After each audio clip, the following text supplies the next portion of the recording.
दोस्तों, chapter number 3 को जब पढ़ो तो अभी तो मैंने खाली सिर्फ इसके कॉन्सेप्ट्स बेसिक्स डिस्कस किए हैं कि मेथड्स कौन से होते हैं और कैसे कैसे वो सॉल्व करे जाते हैं। पर जो इसकी मेन चीज़ है ना इस चैप्टर की, वो है क्वेश्चंस को समझना कि वर्ड प्रॉब्लम्स में से क्वेश्चंस कैसे निकालते हैं। वो अपन नेक्स्ट वीडियो में देखेंगे।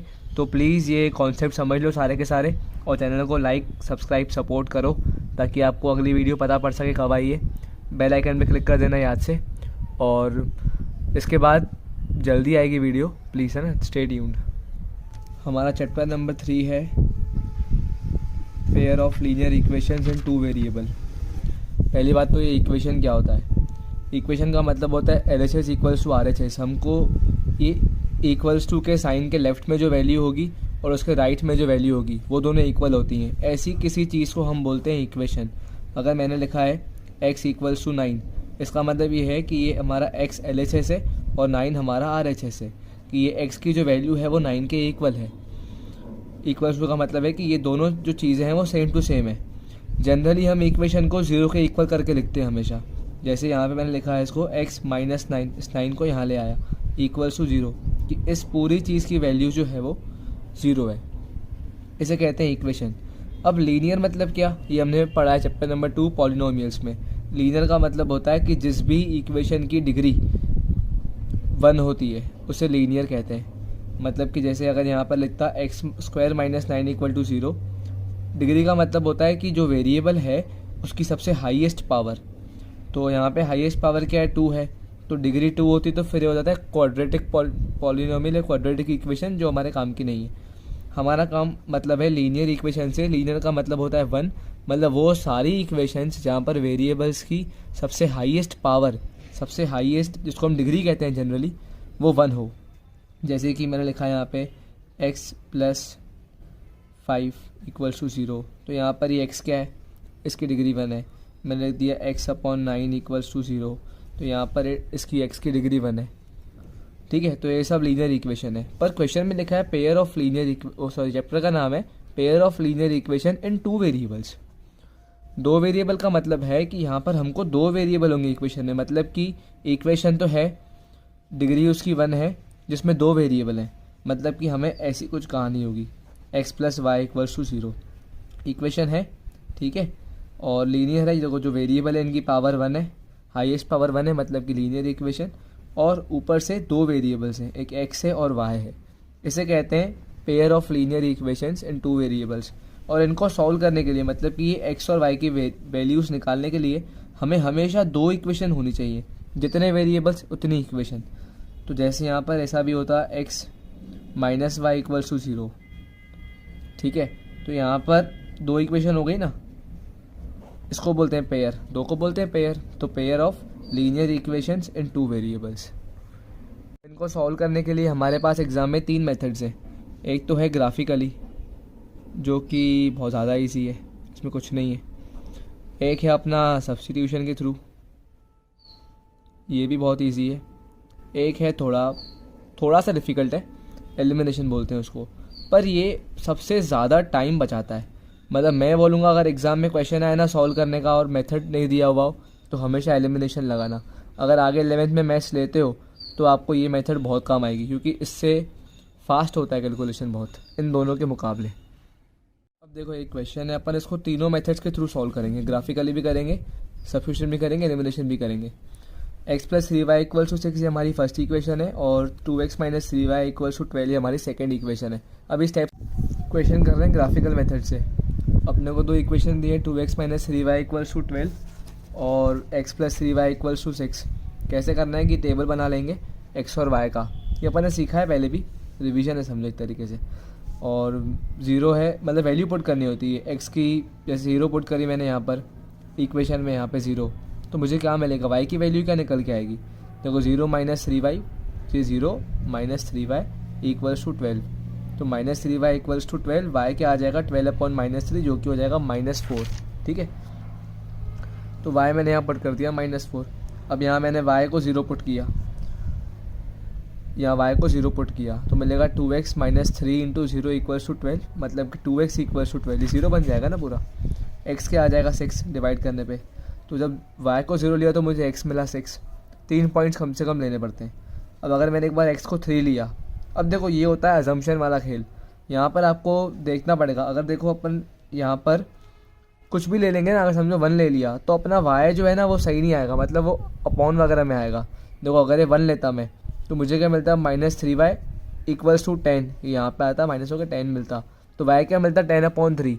अब 10/3 को प्लॉट करना थोड़ा मुश्किल होता है, इसलिए थोड़ा समझदारी करके कैलकुलेट करके, जो समझो मैंने यहाँ पर x को अगर 3 लिया था तो मुझे क्या मिलेगा 2 × 3, 2 × 3 तो ये बनेगा 6 - 3y इक्वल्स टू 12।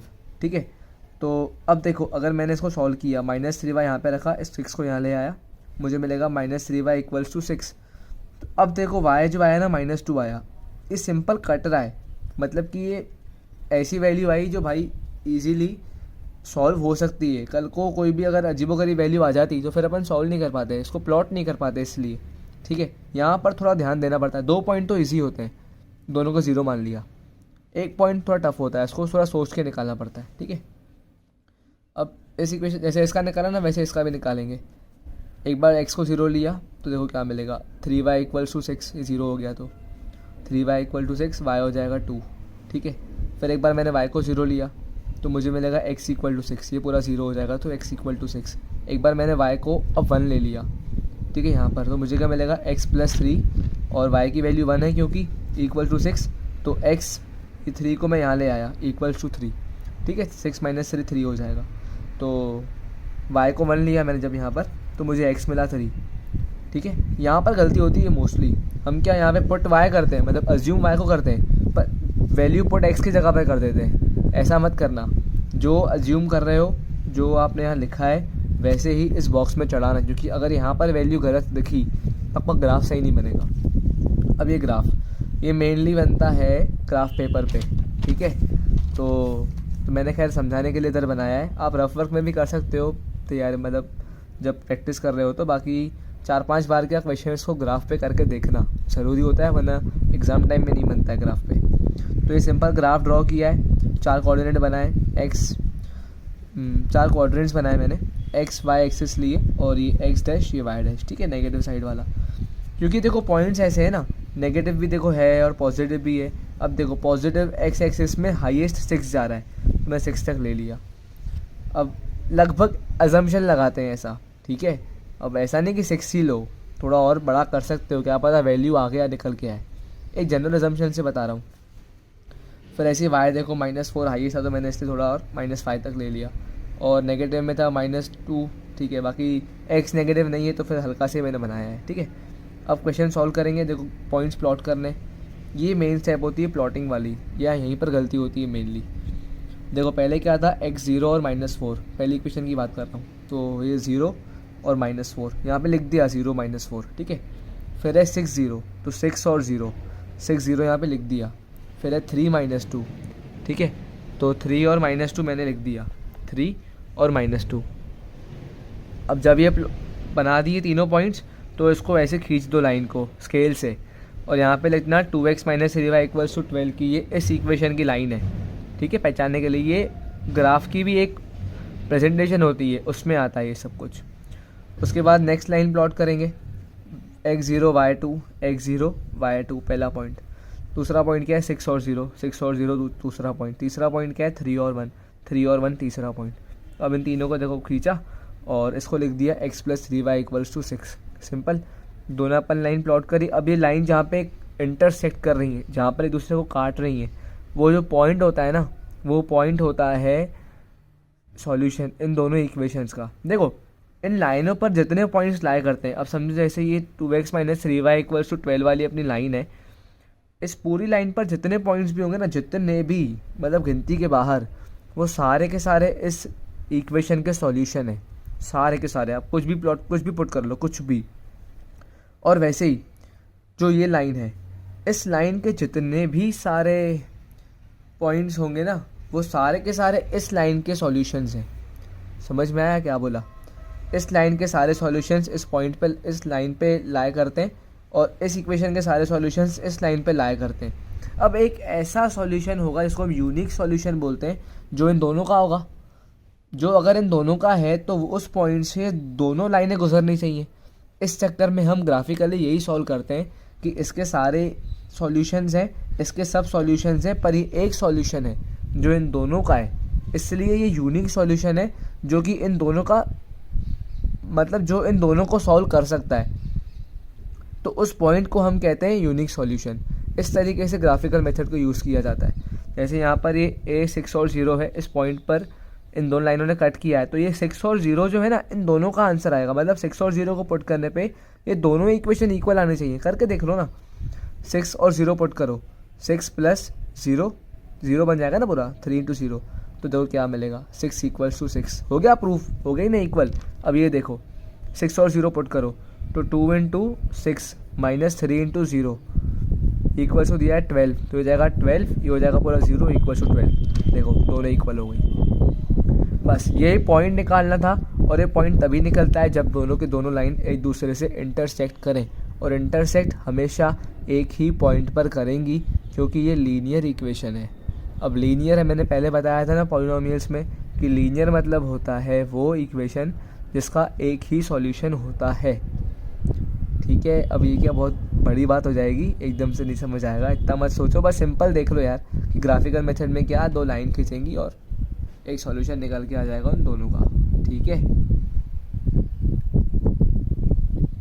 अब ये सबसे इजी है, सब्स्टिट्यूशन। कुछ नहीं करना है, दो इक्वेशन दी हुई हैं, वही सेम क्वेश्चन ले आया मैंने, इन दोनों को हम इसको फर्स्ट माना, इसको सेकंड मान लिया। ठीक है, अब देखो मैं इस इक्वेशन के साथ कुछ करूँगा, मैं सेकंड को यूज़ कर रहा हूँ, लिखना पड़ता है। x plus 3y equal to 6 है जो, और यहाँ मैं 3y को इधर ले आया, मतलब 6 माइनस 3y। ठीक है, इक्वल्स टू x कर दिया, मैंने x की वैल्यू निकाली y के टर्म्स में। और इस इक्वेशन को, क्योंकि मैंने इसको यूज़ किया था ना निकालने के लिए, तो उसकी दूसरी इक्वेशन में पुट करना पड़ता है। अब मैं इसको इसमें पुट करूँगा फर्स्ट में। ठीक है, सेकंड को यूज़ किया, एक वैल्यू निकाली और फर्स्ट में पुट किया। ऑन पुटिंग इन फर्स्ट, इसको मैंने फर्स्ट में पुट किया। x की वैल्यू क्या है, 6 माइनस 3y, यहाँ पुट कर दी, 2 ब्रैकेट में 6 माइनस 3y, ठीक है, minus of 3y equals to 12। Simple. अब सॉल्व करना है, 6 2 12 minus 3 2 6y minus 3y equals to 12।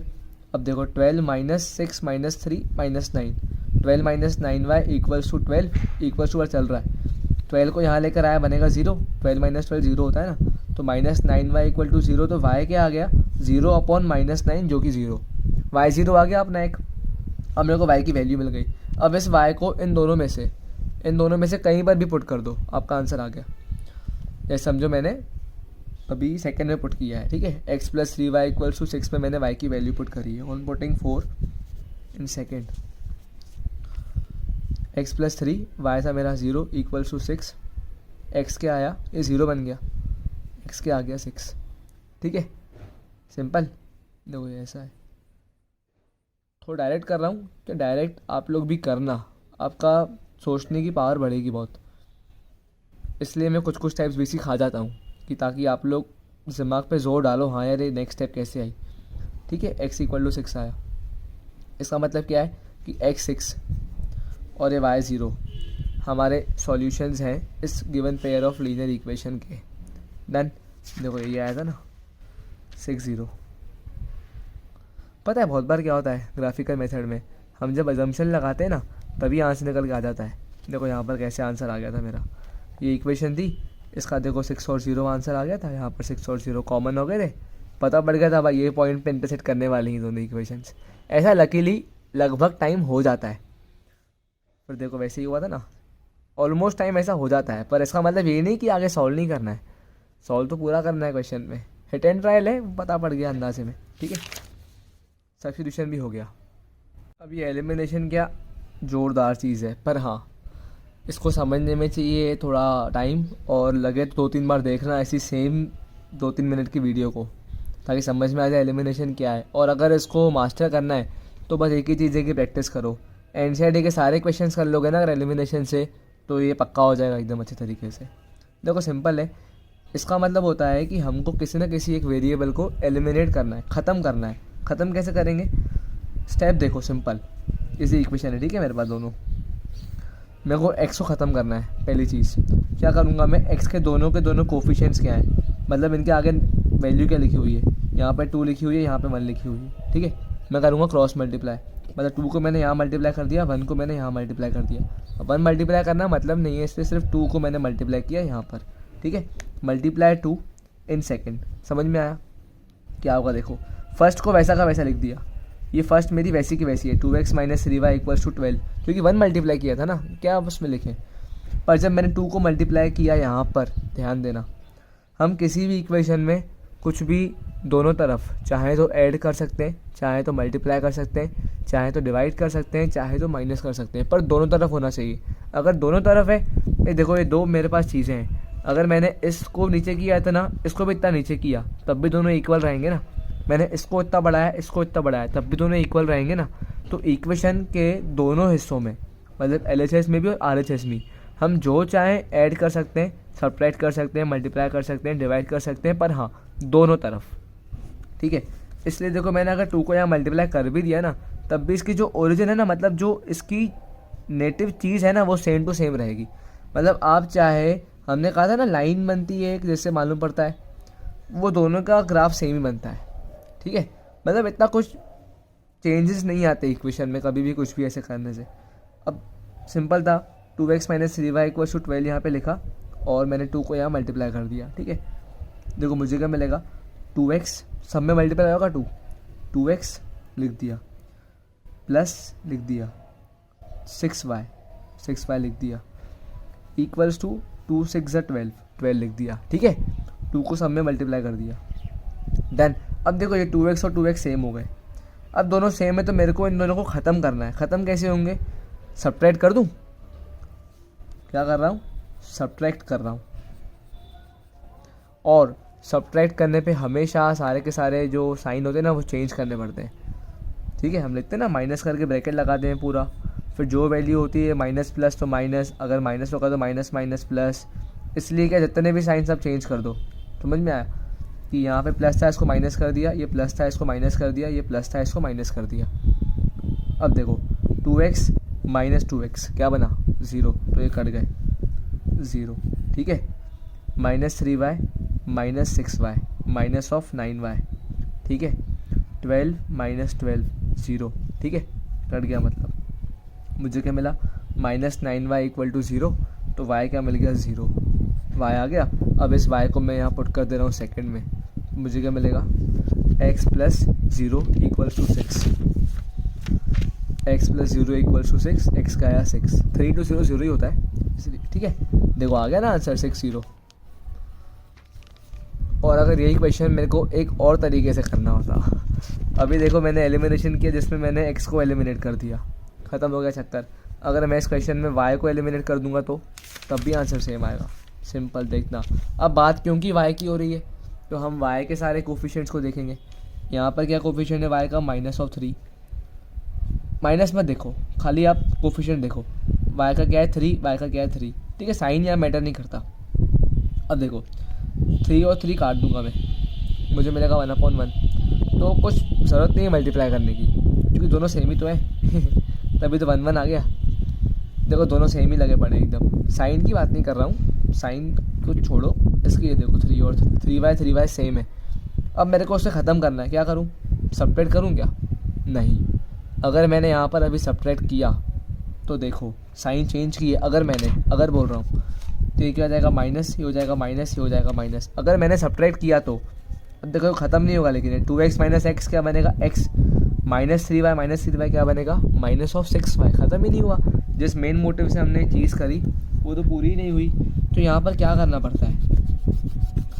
यहाँ पर हम करते हैं ऐड। अब देखो ये ऐड किया है इधर, सब्ट्रैक्ट और ऐड क्यों करते हैं बताता हूँ। देखो यहाँ पर मैंने ऐड किया तो मुझे मिलेगा 2x।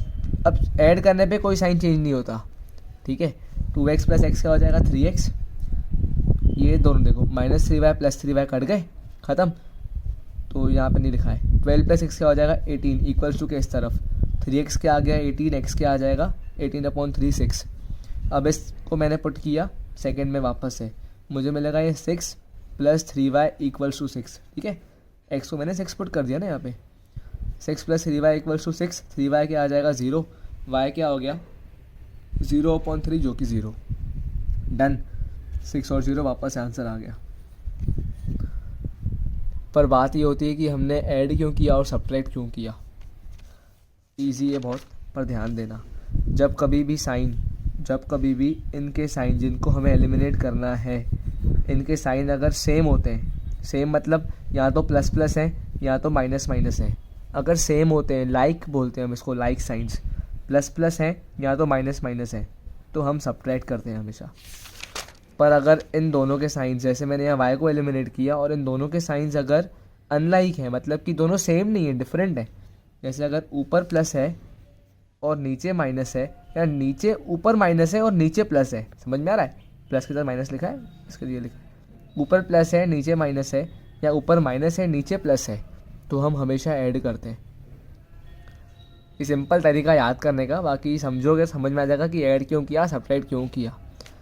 इसलिए एलिमिनेशन में दो चीज़ें होती हैं, इसको एलिमिनेट करना है, देखते हैं पहले कि सबसे ज़्यादा इजीली कौन सा टर्म एलिमिनेट हो सकता है, किसके कोफिशिएंट्स इजी दिए हुए हैं, फिर देखते हैं यार वो ऐड करना पड़ा, सब्ट्रैक्ट करना पड़ रहा है, उसके बाद हम किसी एक को एलिमिनेट करते हैं और पुट करते हैं किसी न किसी इक्वेशन में जो वैल्यू निकल जाती है। दिखने में लग रहा है डिफ़िकल्ट है, पर अगर आपको ये करने में मज़ा आ गया ना, तो आप इसके अलावा कोई मेथड को हाथ ही नहीं लगाओगे। बहुत ईजी मेथड है, पर हाँ प्रैक्टिस मांगता है, थोड़ा करना पड़ेगा और टाइम बहुत बचाता है ये। हम मोस्टली सब्स्टिट्यूशन को प्रेफर करते हैं, पर जब बड़े बड़े क्वेश्चन आते हैं ना, तो वहाँ पर क्या सब्स्टिट्यूशन परेशान कर देता है, वहाँ पे बड़े बड़े कैलकुलेशंस में दिक्कत हो जाती है कि आंसर्स निकलते नहीं है लास्ट तक। पर इसमें कैलकुलेशन भी ईजी होगा, टाइम भी बचेगा और आपको करने में मज़ा भी आएगा। इसलिए मैं प्रेफर करूँगा कि अगर क्वेश्चन में कभी भी आए और कुछ दिया हुआ नहीं हो तो एलिमिनेशन से ही पढ़ना। अब देखो इस चैप्टर की ये लास्ट चीज़ है कि जो भी इक्वेशन होती है ना, जो हमने पेयर्स होते थे इक्वेशंस के, वो 3 टाइप के होते हैं। एक तो होते हैं कंसिस्टेंट, एक होते हैं इनकंसिस्टेंट, एक होते हैं डिपेंडेंट कंसिस्टेंट। सीधी सी बात है कि अपन ने 2 लाइंस बनाई थी ना ग्राफिकल मेथड में, अगर वो दोनों इंटरसेक्ट कर जाती हैं तो उनका एक ही सॉल्यूशन है, ये पॉइंट, इसे कहते हैं कंसिस्टेंट। पर अगर वो दोनों लाइंस पैरेलल हुई तो कोई सॉल्यूशन ही नहीं होगा इनके बीच का, मतलब कहीं पर कभी दूसरे को इंटरसेक्ट करेंगी ही नहीं, तो इसलिए इसे कहते हैं इनकंसिस्टेंट। और अगर दोनों लाइनें एक दूसरे के ऊपर क्या बोलते हैं इसको, कोइंसिडेंट हुई तो, मतलब कि अगर दोनों लाइंस एक दूसरे के ऊपर से पास करती हैं तो उस केस में इसे कहते हैं डिपेंडेंट कंसिस्टेंट, जहाँ पर कि इन दोनों के इनफाइनाइटली मैनी सॉल्यूशंस होंगे। भाई कोई सारे के सारे पॉइंट्स कॉमन हो गए ना, ठीक है, एक के ऊपर से एक गुजर रही है, तो इसे कहते हैं कंसिस्टेंट, इसे कहते हैं इनकंसिस्टेंट, इसे कहते हैं डिपेंडेंट कंसिस्टेंट। ठीक है, अब जो इक्वेशन होती है ना, देखो कैसे लिखी होती है हमेशा, a1x plus b1y plus c1 equals to 0। 0 के इस तरफ कह रहा हूँ सारे के सारे, a2x plus b2y plus c2। ये 2 इक्वेशंस हैं जिसके a1 b1 c1 a2 b2 c2 constants हैं, a और b और c के फॉर्म में लिखा है। तो ये दोनों इक्वेशंस पता कैसे पड़ेंगी, कंसिस्टेंट है, इनकंसिस्टेंट है, डिपेंडेंट कंसिस्टेंट है, क्योंकि सॉल्व तो हम सिर्फ कंसिस्टेंट को ही कर सकते हैं, बाकी इन दोनों को सॉल्व करके आंसर निकालना पॉसिबल ही नहीं, क्योंकि इनके आंसर्स हैं ही नहीं। तो कंसिस्टेंट को सॉल्व करने के लिए क्या करना पड़ता है, पहचान कैसे होती है कि ये कंसिस्टेंट इक्वेशन है, हम a1/a2 is not equal to b1/b2 check कर लेते हैं। मतलब ये a1 का x का जो कोफिशिएंट है ऊपर और जो नीचे, इन दोनों को अपॉन में लिया और b1 और b2 को अपॉन में लिया, और अगर दोनों इक्वल नहीं आते हैं इसका मतलब कि इक्वेशन कंसिस्टेंट है, इसके यूनिक और एक ही सॉल्यूशन है। पर अगर ऐसा आता है pair a1/a2 equals to b1/b2 is not equal to c1/c2, a1/a2 b1/b2 के इक्वल हो जाए पर c1/c2 के इक्वल नहीं हो, ठीक है, तो इस केस में होता है इनकंसिस्टेंट। ये याद करना पड़ेगा यार, इस केस में होता है इनकंसिस्टेंट और इसमें होता है नो सॉल्यूशन, क्योंकि दोनों लाइंस पैरेलल हैं। और अगर ये ऐसा आ गया कि दोनों एक दूसरे के ऊपर कोइंसिडेंट हैं, तो कैसे होता है, ऐसे कहते हैं डिपेंडेंट कंसिस्टेंट, और इसका फॉर्मूला होता है, फॉर्मूला नहीं मतलब ऐसे तरीका है इसको पहचानने का, a1/a2 equals to b1/b2 equals to c1/c2। तो अपन वेरीफाई कर लेंगे। देखो तीनों पेयर दिए हुए हैं एग्जाम्पल्स के, देखो a1/a2 क्या होगा 1/3, b1/b2 क्या होगा -2/4, इसमें साइन लेना पड़ता है, तो ये क्या हो जाएगा 1/3 is not equal to -1/2, solve कर दिया, ठीक है मैंने। इक्वल नहीं आया ना, मतलब कि ये कंसिस्टेंट है। अभी इनकंसिस्टेंट देखना होता है इसको, तो A1/A2 निकाल लो। 2/4 क्या हो जाएगा, 1/2, ठीक है। 3/6 क्या हो जाएगा, 1/2। -9/-18 क्या हो जाएगा, 1/2। एक मिनट, ये प्लस है यहाँ पे,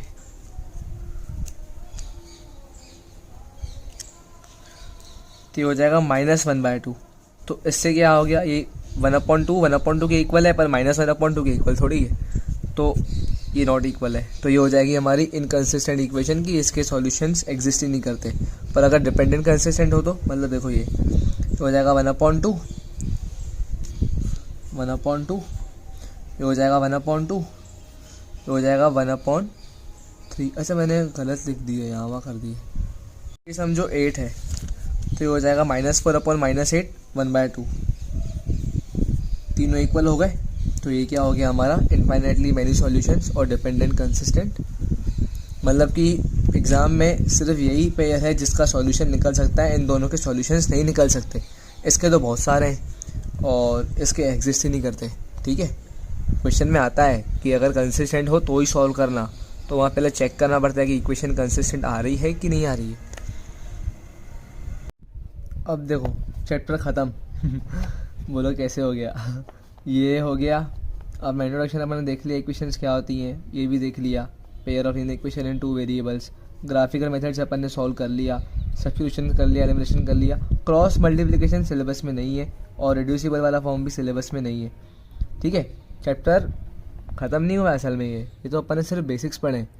मेन तो है इस चैप्टर में क्वेश्चंस को समझना और इक्वेशंस बनाना। वर्ड प्रॉब्लम्स जो आती है ना, उसमें से इक्वेशन कैसे बनेगी यही समझ में नहीं आता है। सॉल्व तो हम कर लेते हैं इजीली, तो उसके बाद वीडियो आएगी सारे के सारे एनसीईआरटी वाले क्वेश्चंस की, उसको एकदम ध्यान से देखना और हर क्वेश्चन को करके देखना कि इसकी इक्वेशंस कैसे बन रही हैं, तभी वहाँ एग्ज़ाम में बन पाएंगी, ठीक है। और इसमें क्या एक चीज़ है जो मैं आपको चैप्टर नंबर 4 में सिखाऊंगा, कि ये चीज़ इनडायरेक्टली तो नहीं कटी है अभी तक, ठीक है। मतलब ऐसे क्वेश्चंस आ सकते हैं जो इस पैटर्न पे बेस करते हैं, टाइम वर्क वाले, स्ट्रीम वाले, बोट वाले, वो ऐसा क्यों अपन उस समय पढ़ेंगे, ठीक है। तो अभी हाल ही फिलहाल चैप्टर अपना कंप्लीट है, क्वेश्चंस के सिर्फ कॉन्सेप्ट्स की बात कर रहा हूँ। मतलब please like, subscribe and support अगर आपको अच्छी लग रही हैं वीडियोस तो। Thank you very much.